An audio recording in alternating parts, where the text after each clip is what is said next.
நேயர்கள் அனைவருக்கும் வணக்கம். இன்றைக்கு நடிகர் விஜய் அவர்கள் தன்னுடைய பெரும்பான்மையை நிரூபிக்க வேண்டிய கட்டாயத்துல இன்னைக்கு இருந்தாரு. இன்றைக்கு அவர் பெரும்பான்மையை நிரூபித்தால்தான், நம்பிக்கை வாக்கெடுப்பில் வெற்றி பெற்றால்தான் தாவேகாவினுடைய ஆட்சி தொடர முடியும், நடிகர் விஜய் அவர்களுடைய ஆட்சி தொடர முடியும் என்ற நிலைமை இருந்தது. ஏனென்றால் தனக்கு 118 எம்எல்ஏக்களுடைய ஆதரவு இருக்கிறது என்று சொல்லி பல்வேறு கட்சிகளுடைய ஆதரவு கடிதங்களையும் எடுத்துக்கிட்டு போயிட்டு இன்றைக்கு ஆளுநரை சந்தித்து, அதாவது 2 தினங்களுக்கு முன்பு ஆளுநரை சந்தித்து எனக்கு மெஜாரிட்டி கிடைக்குது, நான் இப்ப 118 இடங்கள் சட்டமன்ற உறுப்பினருடைய ஆதரவு எனக்கு இருக்கிறது, நான் முதலமைச்சராக பொறுப்பேற்கிறேன், நான் ஆட்சி அமைக்கிறேன் அப்படின்னு சொல்லிதான் முதலமைச்சராக பொறுப்பேற்றார். தாவேகா ஆட்சிக்கு வந்தது. அப்போ அதை ஃப்ளோர்ல நிரூபிக்கணும். அதாவது சட்டசபையில அங்க வாக்கெடுப்பின் மூலமாக, நம்பிக்கை வாக்கெடுப்பின் மூலமாக நிரூபிக்கணும், எனக்கு 118 எம்எல்ஏக்களுடைய ஆதரவு இருக்குங்க அப்படின்னு நம்பிக்கை வாக்கெடுப்பு எடுத்து அங்க நிரூபிக்கணும். அதுதான் இன்னைக்கு நடந்தது. இந்த நம்பிக்கை வாக்கெடுப்புல விஜய்க்கு 144 சட்டமன்ற உறுப்பினருடைய ஆதரவு கிடைத்திருக்கிறது. திமுக இந்த வாக்கெடுப்புல கலந்து கொள்ளாம 58 உறுப்பினர்கள் வெளிநடப்பு செஞ்சிருக்காங்க. பாமக அந்த நம்பிக்கை வாக்கெடுப்புல கலந்துக்கல. அவங்க நாங்க எந்த முடிவும் எடுக்கலன்ற ஒரு ஸ்டேஜுக்கு அவங்க வந்துட்டாங்க. எடப்பாடி பழனிசாமி அவர்கள் தலைமையிலான சட்டமன்ற உறுப்பினர்கள் விஜய் அவர்களுடைய ஆட்சிக்கு எதிராக வாக்களித்திருக்கிறாங்க. இன்னொன்னு சி.வி. சண்முகம், எஸ்.பி. வேலுமணி இவர்கள் தலைமையிலான அந்த சட்டமன்ற உறுப்பினர்கள் விஜய்க்கு ஆதரவாக வாக்களிச்சிருக்கிறாங்க. உண்மை நிலைமை என்ன அப்படின்னாக்க, விஜய் அவர்களுக்கு நேத்தே ஆதரவு தரோம் அப்படின்னு சொல்லிட்டு சி.வி. சண்முகம் தரப்பும் எஸ்.பி. வேலுமணி தரப்பும் நேத்தே அறிவிச்சிருந்தாங்க.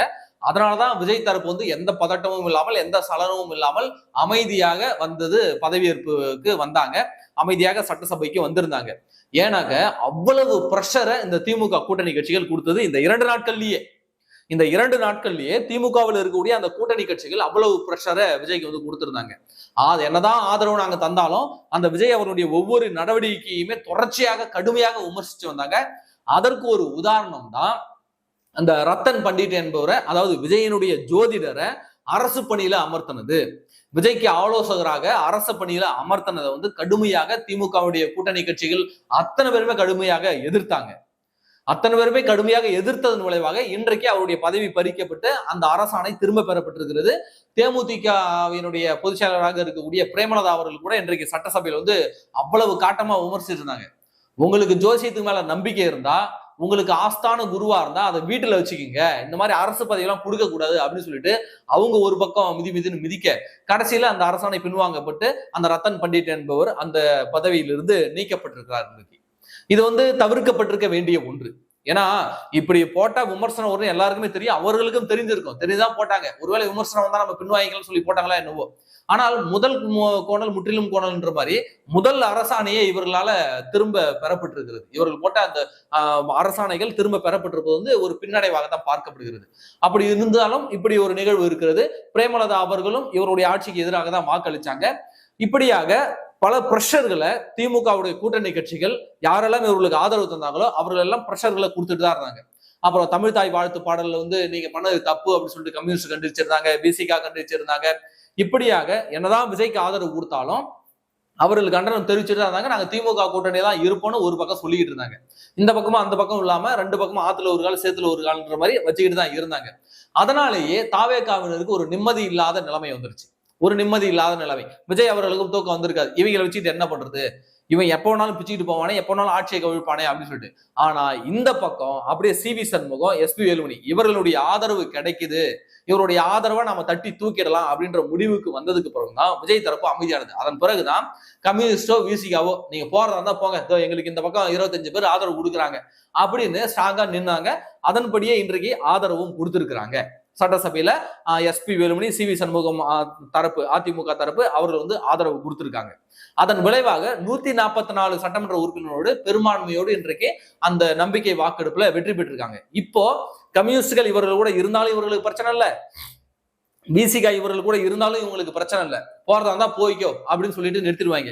எங்களுக்கு தான் இங்க பாருங்க அதிமுக ஒரு பிரிவினர் ஆதரவு தராங்க அப்படின்னு சொல்லிட்டு விஜய் தரப்பு இப்ப நிம்மதி பெருமூச்சு விட்டுக்கிட்டு இருக்கு. இப்படிப்பட்ட சூழல்ல எடப்பாடி பழனிசாமி அவர்கள் தலைமையிலான அதிமுக சட்டமன்ற உறுப்பினர்களாக இருக்கட்டும், அவர்கள் நியமித்த கொறடாவாக இருக்கட்டும், அவைத்தலைவராக இருக்கட்டும், அவங்க கடுமையான எச்சரிக்கை விடுத்திருக்காங்க. அது மட்டும் இல்லாம அதிமுக கட்சியினுடைய சட்ட வல்லுநர் குழுவினுடைய பொறுப்பாளராக இருக்கக்கூடிய எம்பி இன்பதுரை அவர்களும் கடுமையான எச்சரிக்கையை கொடுத்திருக்காரு. அதிமுகவினுடைய அந்த கொறடாவை நியமிப்பது என்பது அதிமுகவுடைய கட்சி தலைமை தான் முடிவெடுக்கும். மகாராஷ்டிராவில் இருக்கக்கூடிய அந்த தீர்ப்பும் இதை தான் உறுதிப்படுத்துது. அதனால எங்களுடைய முடிவுக்கு எதிராக வாக்களித்த அந்த எஸ்பி வேலுமணி, சி.வி. சண்முகம் அவர்கள் மீது கடுமையான நடவடிக்கை, சட்ட நடவடிக்கை எடுப்போம் நாங்க அப்படின்னு சொல்லி இப்ப பேசியிருக்காங்க. இது மேலும் ஒரு இக்கட்டான ஒரு சூழலை உருவாக்கக்கூடும். ஒருவேளை இவர்களை கட்சியிலிருந்து நீக்கி இவர்கள் மீது கொறடாவினுடைய உத்தரவை மீறி செயல்பட்டார்கள், இவர்களுடைய பதவி காலம் தகுதி நீக்கம் பண்ணுங்கன்னு சபாநாயகருக்கு ஒருவேளை இவர்கள் கடிதம் எழுதினார்கள் என்றால், அல்லது நீதிமன்றத்தை அணுகிறார்கள் என்றால், ஒருவேளை இவர்களுடைய பதவி பறிக்கப்பட்டால் என்ன ஆகும்? இவர்கள் ஆதரவளித்த விஜயனுடைய ஆட்சி என்னவாகும்? ஆட்சி உடனடியாக கவிழுமா அப்படின்னு சொல்லிட்டு பல கேள்விகள் நம்ம முன்னாடியில் இருக்குது. ஒருவேளை இவர்கள் தோற்றாலும் கூட அந்த இவங்க தாவேகா இந்த கம்யூனிஸ்ட், விசிகா, காங்கிரஸ் இவரோட ஆதரவுடனே சேர்ந்து இவருடைய ஆதரவை வைத்துக்கொண்டே இந்த ஆட்சியை கண்டினியூ பண்ணும். அப்படி கண்டினியூ பண்ணும்போது இவங்க 25 பேருடைய இடம் காலி ஆகுதுன்னா அடுத்த 6 மாதத்துல அங்க தேர்தல் நடைபெறும். அந்த 6 மாத காலத்துல அந்த 25 இடங்களுக்கு தேர்தல் நடைபெற்றால் அதுல ஒருவேளை இவர்கள் அத்தனை பேருமே 25 பேருமே விசில் சின்னத்திலே போட்டியிட்டால், அங்க போட்டியிட்டு ஒருவேளை வெற்றி பெற்றால் இவர்கள் அந்த தாவேகாவினுடைய உறுப்பினராக மாறிடுவாங்க. தாவேகாவுக்கு சட்டப்பூர்வமாக ஒரு 25 பேர் கிடைச்சி அவங்க பெரும்பான்மையோடு ஆட்சி அமைக்கக்கூடிய ஒரு நிகழ்வு நடக்கவிருக்கும். அதே மாதிரி கட்சித்தாவல் தடை சட்டத்தின் மீது இவர்கள் மீது நடவடிக்கை எடுக்க முடியாது. கொறடாவின் உத்தரவை மீறி செயல்பட்டார்கள், தகுதி நீக்கம் பண்ணுங்க அப்படின்னு நடவடிக்கை எடுக்க வாய்ப்பு இருக்கு. ஆனா கட்சித்தாவல் தடை சட்டத்தின் மூலமாக நடவடிக்கை எடுக்க முடியுமான்னு எனக்கு தெரிந்த வரைக்கும் நடவடிக்கை எடுக்க முடியாதுன்னு நினைக்கிறேன், கட்சித்தாவல் தடை சட்டத்தின் கீழ். ஏன்னாக்க ஒரு உறுப்பினர்கள் வேறொரு கட்சியில போய் இணைஞ்சிட்டாங்க, வேறொரு கட்சிக்கு இந்த கட்சியிலிருந்து நான் போறேன்னு சொல்லிட்டு வேறொரு கட்சிக்கு போயிட்டாங்க அப்படின்னா தான் கட்சித்தாவல் தடை சட்டம் அந்த இடத்துல வரும் அப்படின்ற மாதிரி நண்பர்கள் சில பேர் சொல்லியிருக்கிறாங்க. நம்மகிட்டயும் அதை தான் சொல்லியிருந்தாங்க. ஆனா இவர்கள் கட்சியை விட்டு வெளியில போகல, நாங்க கட்சிக்குள்ளதான் இருக்கிறோம், ஆனா எங்களுடைய ஆதரவை நாங்க விஜய்க்கு தரோம் அப்படின்ற ஒரு ஸ்ட்ராட்டஜியை இவங்க எடுத்திருக்கிறாங்க. அப்போ கொறடாவின் உத்தரவை மீறிய இது அப்படின்னு சொல்லிட்டு இவங்க எடப்பாடி பழனிசாமி அவருடைய தரப்பு இதை கிளைம் பண்றாங்க. இதுல என்னன்னாக்க இந்த கொறடாவை சி.வி. சண்முகம் தரப்புலயும் என்ன சொல்றாங்கன்னாக்க, கொறடாவை தேர்ந்தெடுப்பது சட்டமன்ற உறுப்பினர்கள் தான்.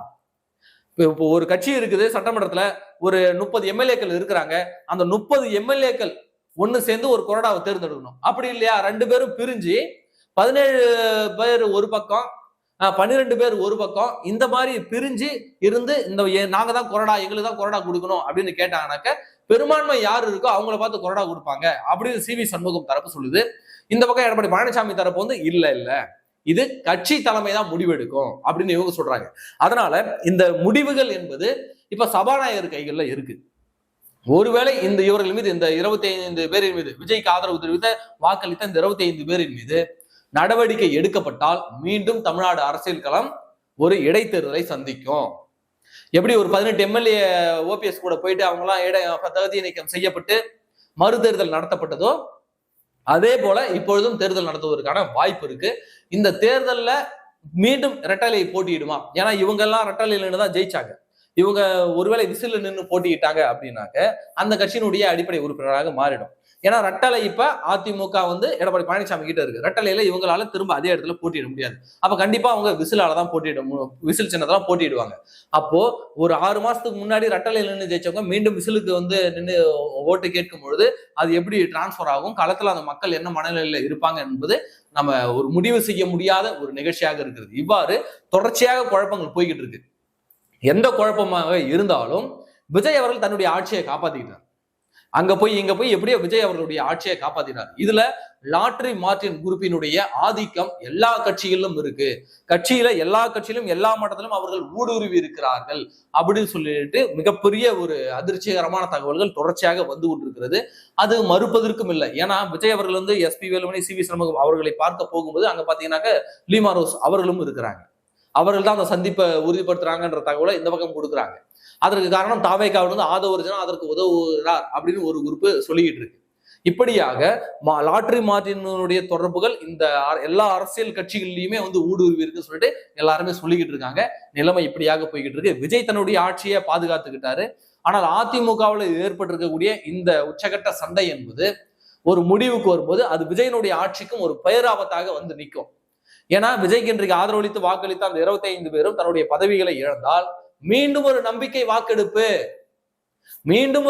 வாக்கெடுப்பு சட்டசபையில நடைமுறைப்படுத்தப்படும். அதற்கான கோரிக்கையை எதிர்கட்சியில் இருப்பவர்கள் எழுப்புவாங்க. ஏன்னா 25 பேர் தகுதி நீக்கம் பண்ணிட்டாங்க, எனவே நம்பிக்கை வாக்கெடுப்பு நடத்துங்க அப்படின்னு மீண்டும் எதிர்க்கட்சிகள் குரல் எழுப்பினால் மீண்டும் நம்பிக்கை வாக்கெடுப்பு என்ற ஒன்று நிகழ்வதற்கான வாய்ப்புகள் இருக்கு. அதுல ஒருவேளை கம்யூனிஸ்டுகளோ விசிகாக்களோ யாராவது ஒருத்தவங்க பேக் அடிச்சாங்கன்னாக்க அப்பொழுதும் அவருடைய ஆட்சி கவிழ்வதற்கான வாய்ப்பு இருக்கு. அதுக்குள்ள அந்த அதுக்குள்ள ஒரு 6 மாத காலத்துக்குள்ள இந்த தேர்தல் எல்லாம் நடத்துவாங்களா அப்படின்ற ஒரு சிக்கலும் இருக்கிறது. இவ்வளவு சிக்கல்கள் இன்றைக்கும் தமிழ்நாடு அரசியல் களத்தை சூழ்ந்துகிட்டு ஒரு பரபரப்பான சூழ்நிலையே நிரூபிச்சிட்டு இருக்கிறது.